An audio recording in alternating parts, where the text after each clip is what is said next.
സഹോദരരെ, വിശുദ്ധ യോഹന്നാൻ എഴുതിയ ഒന്നാം ലേഖനം 4-ാം അധ്യായം 19 മുതൽ 5-ാം അധ്യായം 4 വരെയുള്ള തിരുവചനങ്ങൾ.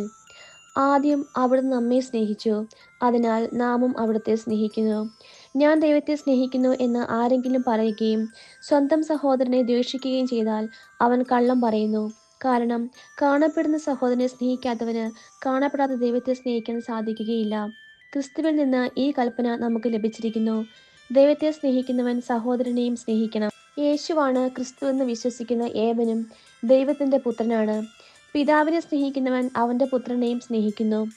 നമ്മൾ ദൈവത്തെ സ്നേഹിക്കുകയും അവിടുത്തെ കൽപ്പനകൾ അനുസരിക്കുകയും ചെയ്യുമ്പോൾ ദൈവത്തിന്റെ മക്കളെ സ്നേഹിക്കുന്നു എന്ന് നാം അറിയുന്നു. ദൈവത്തെ സ്നേഹിക്കുക എന്നാൽ അവിടുത്തെ കൽപ്പനകൾ അനുസരിക്കുക എന്നർത്ഥം.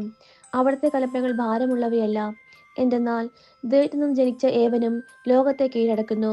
ലോകത്തിന് മേലുള്ള വിജയം ഇതാണ് നമ്മുടെ വിശ്വാസം. നമ്മുടെ കർത്താവായ മിശിഹായ്ക്ക് സ്തുതി.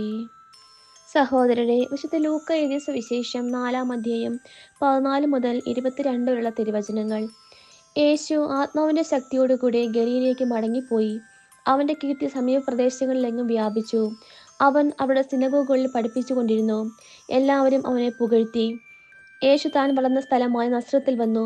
പതിവ് പോലെ ഒരു സാബത്ത് ദിവസം അവൻ അവരുടെ സിനഗോഗിൽ പ്രവേശിച്ച് വായിക്കാൻ എഴുന്നേറ്റ് നിന്നു. യെശയ്യാ പ്രവാചകന്റെ പുസ്തകം അവന് നൽകപ്പെട്ടു. പുസ്തകം തുറന്നപ്പോൾ ഇപ്രകാരം എഴുതിയിരിക്കുന്നത് അവൻ കണ്ടു: കർത്താവിന്റെ ആത്മാവ് എൻ്റെ മേലുണ്ട്. ദരിദ്രരെ സുവിശേഷം അറിയിക്കാൻ അവിടുന്ന് എന്നെ അഭിഷേകം ചെയ്തിരിക്കുന്നു. ബന്ധിതർക്ക് മോചനവും, അന്ധർക്ക് കാഴ്ചയും, അടിച്ചമർത്തപ്പെട്ടവർക്ക് സ്വാതന്ത്ര്യവും, കർത്താവിന് സ്വീകാര്യമായ വത്സരവും പ്രഖ്യാപിക്കാൻ അവിടുന്ന് എന്നെ അയച്ചിരിക്കുന്നു.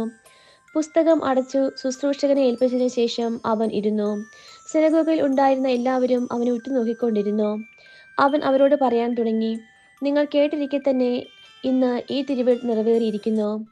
എല്ലാവരും അവനെപ്പറ്റി പ്രശംസിച്ച് പറയുകയും അവനിൽ നിന്ന് അവിടുന്ന് പുറപ്പെട്ട കൃപാവചസ്സ് കേട്ട് അത്ഭുതപ്പെടുകയും ചെയ്തു.